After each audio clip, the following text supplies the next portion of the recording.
حضرت عبداللہ بن جعفر حضرت جعفر تیار کے بیٹے تھے، نبی پاک کی پھوپھی کے بیٹے تھے حضرت زبیر بن عوام رضی اللہ تعالیٰ، وہ انتقال کر گئے۔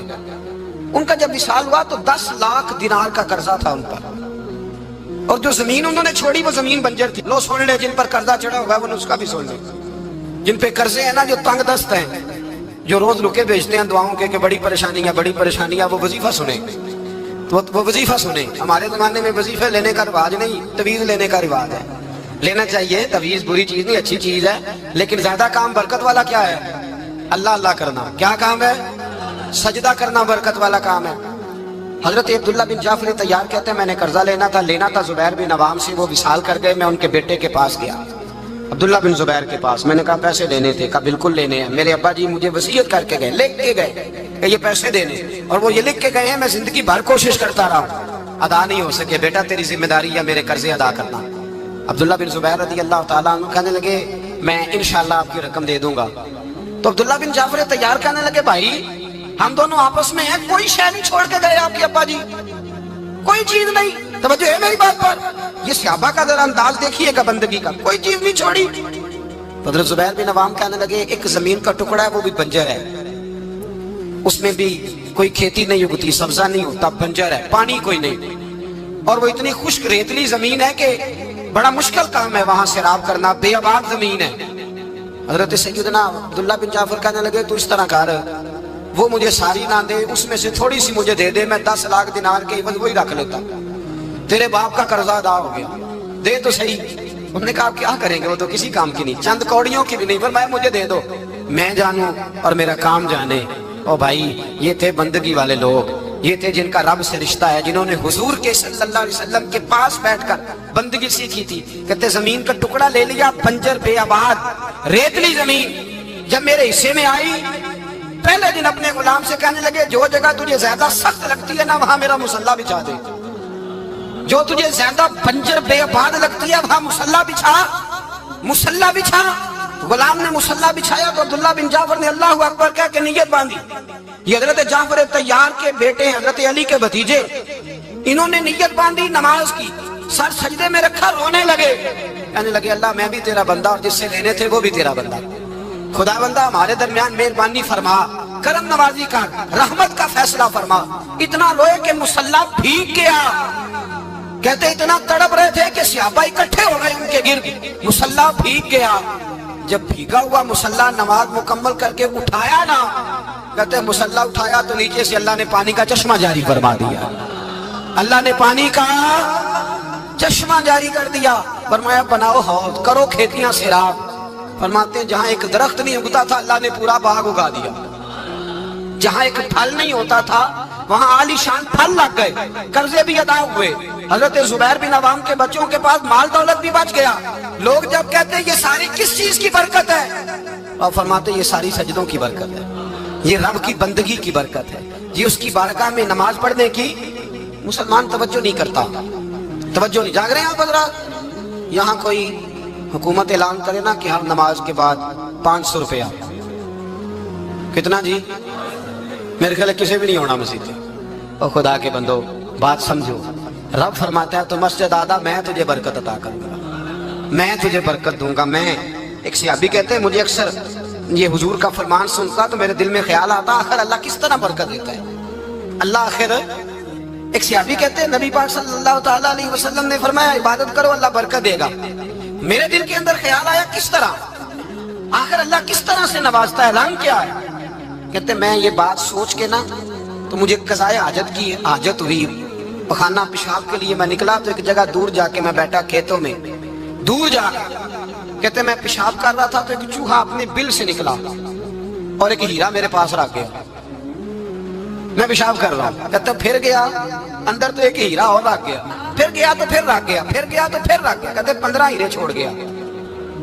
اب میں فارغ ہوا، وہ ہیرے اٹھائے گھر نہیں لے کے گیا، مسجد نبوی میں گیا کہ حضور سے پوچھوں میرے لیے جائز بھی ہے کہ نہیں، بلوں سے نکل رہے ہیں، بلوں سے پیسے نکل رہے ہیں، ہمارے سارے بلوں میں ہی چلے جاتے ہیں، بلوں سے پیسے آ رہے ہیں صحابہ کو، برکت دیکھیں عبادت، بلوں سے پیسے آ رہے ہیں، بل سے۔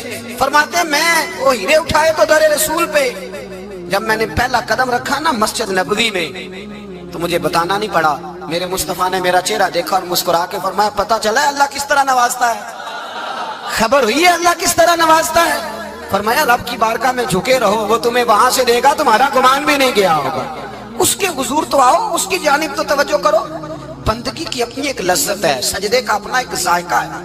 اگر آپ نبی کریم سید عالم صلی اللہ تعالیٰ علیہ وسلم کی عبادات کو ملاحظہ کریں نا تو سرکار کی زندگی میں کثرت ہے عبادت کی۔ اعلان نبوت سے پہلے کتنے کتنے مہینے حضور غار حرا میں عبادت کرتے تھے، تنے تنہا۔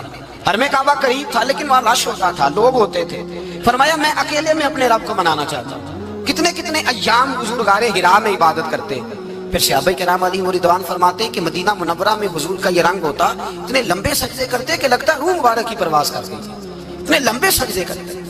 حضرت سیدنا معاذ بن جبل رضی اللہ تعالیٰ عنہ فرماتے ہیں 3 دن ہو گئے حضور چلے گئے، مدینے میں نظر ہی نہیں آ رہے۔ صحابہ پریشان، ابو بکر صدیق، عمر فاروق، عثمان غنی، مولا علی ڈھونڈتے پھرتے، حضور سید عالم صلی اللہ علیہ وسلم کا پتہ نہیں۔ فرماتے ہیں جناب صدیق ایک بار گھومتے گھومتے جبل سلا کی پہاڑی کے قریب گئے تو ایک چرواہا بکریاں چلا رہا تھا، اس سے پوچھا تم نے میرے محبوب کو تو نہیں دیکھا؟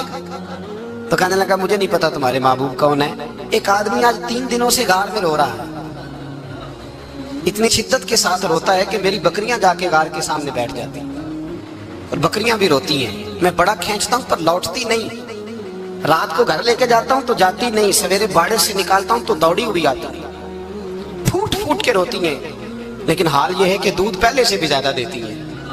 حضرت ابو بکر صدیق کہنے لگے یہی تو میرے رسول پاک علیہ الصلوۃ والسلام کے نبی ہونے کی علامت ہے۔ اس صحابہ کو بلایا، 3 دن سے حضور سجدے میں، کتنے دنوں سے؟ یہاں سجدہ لمبا ہو جائے تو امام کے پیچھے لوگ بھاگنے لگتے ہیں کہ صاحب آپ تو فارغ ہیں، مجھے تو ڈیوٹی پہ بھی جانا تھا۔ 3 دن سے حضور سجدے میں، اتنا طویل سجدہ، اتنا طویل۔ صحابہ کہتے ہیں قدموں میں جا کے لگے، محبوبہ بس کریں آ جائیں۔ حضور نے فرمایا رب نے سورہ ہود نازل کر دی ہے، سخت حکم آ گئے ہیں۔ وہ کہتا ہے میں تیری امت سے حساب پوچھوں گا، میں اپنے رب کو منا رہا ہوں، بکر جاؤ مجھے منا لینے دو۔ حضور نے ہمیں بتلایا ہے کہ رب کو سجدہ کرے تو رب مانتا ہے، اس کو منانے کا طریقہ سجدہ کرنا ہے، جھکنا ہے، عبادت کرنا ہے۔ کہا وہ مانے گا تو میں آؤں گا، تڑپ گئے صحابہ۔ اور ایک روایت ایسی بھی ہے کہ جب بات نہ بنی تو حضرت فاطمہ سے عرض کیا۔ حضرت فاطمہ شام کا سناٹا چھایا، اپنے آپ کو کپڑوں میں لپیٹا، دائیں بائیں شہزادوں کے لیا تو حضور کی بارگاہ میں گئی، کہنے لگی محبوبہ بس کریں گھر آ جائے، مدینہ سونا ہو گیا ہے، مسجد نبی کی دیواریں بھی روتی ہیں، یا رسول اللہ ستون مجھ سے آپ کا پوچھتے ہیں گھر آئے۔ نبی پاک نے فرمایا فاطمہ تو بھی دعا کر، میں بھی دعا کرتا ہوں۔ حضرت فاطمہ بھی ساتھ والے کونے میں سجدے میں گر گئی، پھر دعا ہوئی، پھر التجا ہوئی۔ حضرت جبریل آئے، کہنے لگے محبوبہ رب کہتا ہے سار اٹھاؤ، وَلَسَوْفَ يُؤْتِيكَ رَبُّكَ فَتَرْضَىٰ، اللہ فرماتا ہے میں آپ کو اتنا دوں گا کہ آپ مجھ سے راضی ہو جائیں۔ تو حضور تو سجدے کے عالم میں۔ حضرت سیدنا عبد الرحمن ابن عوف کہتے ہیں میں حضور کے ساتھ تھا، ہم مسجد نبی سے نکلے تو سامنے ایک باغ آیا، حضور فٹافٹ گئے اور باغ میں سر سجدے میں رکھ دیا، دیر تک حضور نے سجدہ کیا، اتنا لمبا کہ جیسے کسی کی روح پرواز کر گئی۔ کہتے میں حضور فارغ ہوئے تو عرض کی حضور اتنے لمبے سجدے کی وجہ؟ تو فرمایا میرے پاس جبریل آئے تھے اور انہوں نے کہا یا رسول اللہ رب کہتا ہے آپ کا جو امتی ایک بار درود پڑھے گا اللہ اس پہ 10 رحمتیں نازل کرے گا، اللہ اس کے 10 گناہ معاف کرے گا، اللہ اس کے 10 درجے بلند کرے گا۔ تو میں نے کہا سجدہ کر کے شکر نہ ادا کر لوں؟